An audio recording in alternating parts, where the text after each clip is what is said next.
नमस्कार, आप सभी का स्वागत है। मैं हूं नीलेश सिंह। आज हमारे साथ बात करने के लिए भारतीय जनता युवा मोर्चा के काशी टीम के पूर्व उपाध्यक्ष रहे, इस समय संघ के अनुषांगिक संगठन क्रीडा भारती के प्रांतीय उपाध्यक्ष हैं आशुतोष तिवारी जी। आज हम इनसे कई मुद्दों पर बात करेंगे और जानेंगे कि सरकार को लेकर जनता में क्या सवाल हैं या क्या सोच रही है, या 2022 में आने वाले चुनाव में क्या माहौल है। आपका हमारे साथ बहुत बहुत स्वागत है आशुतोष तिवारी जी। बहुत बहुत धन्यवाद नीलेश जी। मैं सरकार को लेकर पहला सवाल करना चाहूँगा कि आप अपने हिसाब से सरकार के कामकाज को किस तरीके से देखते हैं? मुझे लगता है कि जिस तरह से 2014 में मोदी जी की सरकार जब पहली बार बनी थी और सबका साथ सबका विकास के जिस संकल्प को लेकर के वो आगे चली थी, उस संकल्प को सिद्ध करने में वो पूरी तरह से सफल रही है। साथ ही साथ 19 के बाद सबका विश्वास और सबका प्रयास, 15 अगस्त को मोदी जी ने लाल किले के प्राचीर से जो अपने भाषण में कहा कि सबके प्रयास के साथ सबके विश्वास और प्रयास की भी ज़रूरत है, विश्वास के साथ, उसमें सरकार सफल है और मुझे लगता है कि जनता उनके साथ खड़ी रहेगी।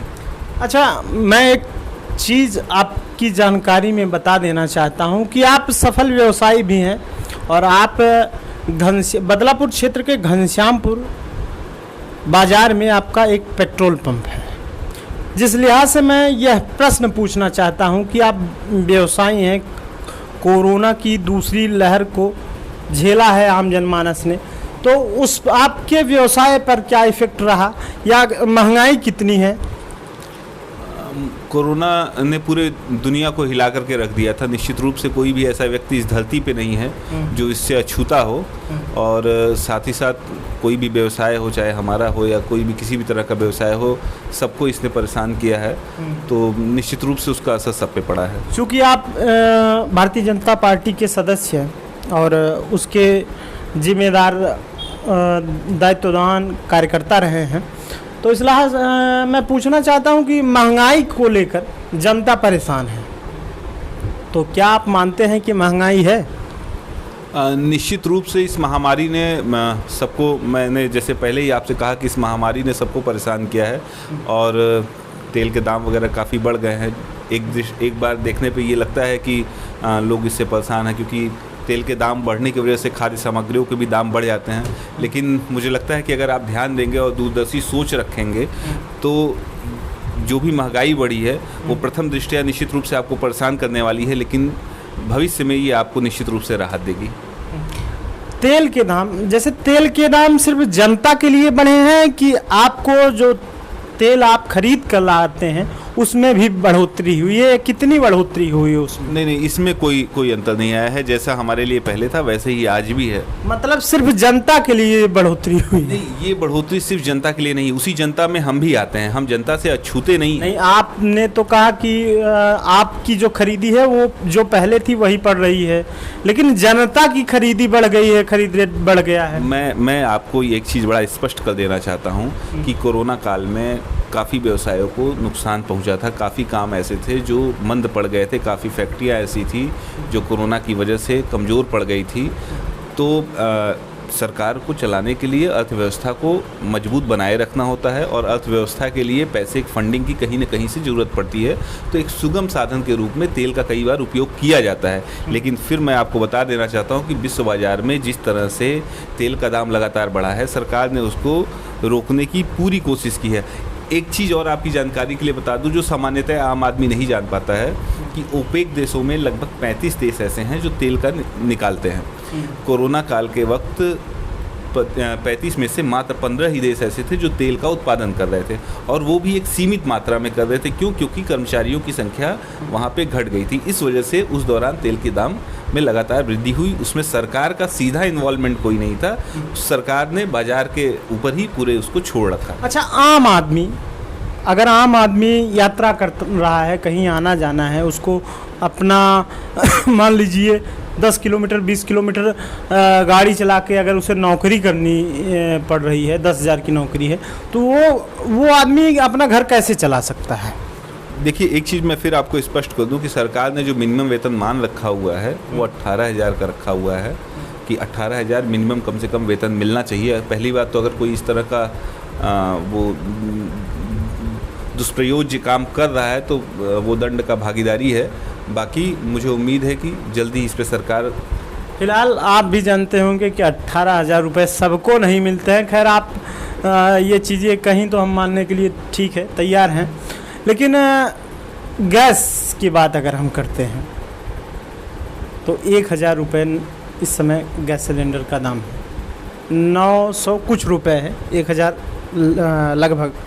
तो ऐसे में आम आदमी, चलिए पेट्रोल का तो ठीक है, अगर गैस कनेक्शन जो उसे उज्ज्वला योजना के तहत जो सिलेंडर मिला था वह उसे कैसे भरा सकता है। मान लीजिए मनरेगा में मजदूरी करने वाला व्यक्ति, अगर वो अपना परिवार चलाता है, 4 परिवार हैं उसके, तो वो कैसे सिलेंडर भराना संभव है, क्या आप बता सकते हैं? निश्चित रूप से जनता की पीड़ा से सरकार वाकिफ़ है और जल्द से जल्द इसको कम करने का प्रयास सरकार कर रही है और निश्चित रूप से वो उसमें सफल भी रहेगी। अच्छा, बदलापुर क्षेत्र के रहने वाले हैं, तो ऐसे में बदलापुर के विधायक की बात आती है और 5 साल लगभग होने को हैं, तो विधायक के कार्यों को लेकर आप क्या कहना चाहते हैं? मुझे लगता है कि अगर 3 श्रेणियों में काम को बांटा जाए, उत्तम, सर्वोत्तम और खराब, तो मुझे लगता है कि सर्वोत्तम से कम देना ये विधायक जी के साथ अन्याय होगा। एक भी रोड ऐसी नहीं है, एक भी लिंक रोड ऐसी नहीं है जिसको उन्होंने न बनवा दिया हो।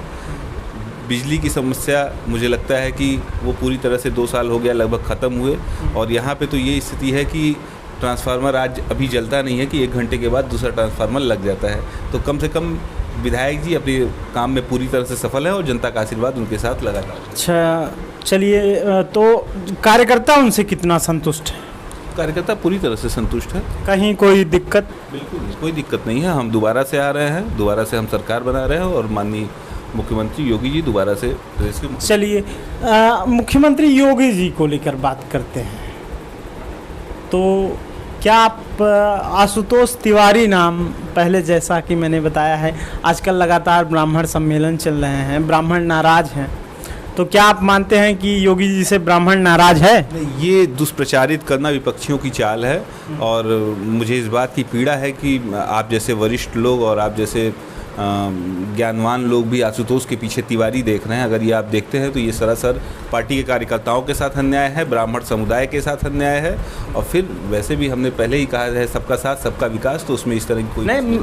दरअसल मैं आपको यह बता देना चाहता हूँ, बसपा के सतीश चंद्र मिश्रा आप देख रहे हैं लगातार ब्राह्मण सम्मेलन कर रहे हैं, भाजपा भी ब्राह्मणों को साधने में लगी हुई है, तो सभी दल जो है आशुतोष के बाद तिवारी देखकर ही बात कर रहे हैं। तो ऐसे में यह सवाल उठता है कि ब्राह्मण जो है वो किसके साथ है?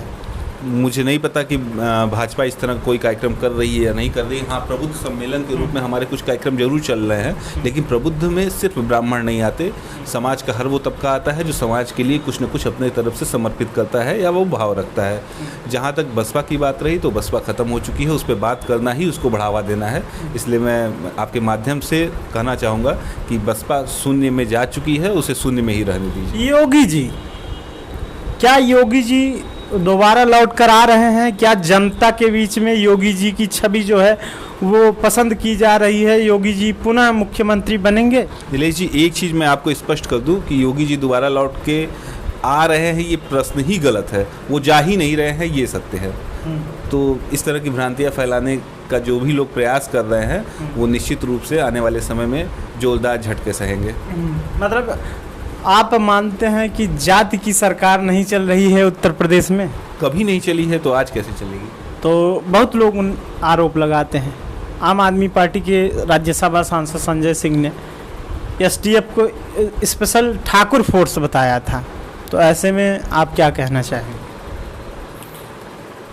संजय सिंह जी का मानसिक दिवालियापन था वो, उससे ज़्यादा मुझे नहीं लगता है कि उनके लिए कोई और शब्द उचित होगा। इसलिए सरकार को जिस तरह से काम करना चाहिए, सारे लोग, अब मैं नाम लेना शुरू करूंगा तो कहीं ना कहीं मैं ये सिद्ध करने की कोशिश करूंगा कि सारे समुदाय के लोगों को अलग अलग उनका वो दिया गया है काम, लेकिन इस तरह कोई भी काम करना ठीक नहीं है। वो मानसिक रूप से विकृत हो चुके हैं, इसलिए उनकी विकृतता के साथ उनको छोड़ दीजिए। अच्छा, आप राजनीति में हैं, आपका भी एक लक्ष्य होगा, तो आप कहाँ तक जाना चाहते हैं? आपकी क्या सोच है? मानवता की सेवा ही हर भाजपा कार्यकर्ता का अंतिम और प्रथम लक्ष्य है। उसी लक्ष्य के साथ सारे कार्यकर्ता आगे बढ़ रहे हैं। आपका हमसे बात करने के लिए बहुत बहुत धन्यवाद।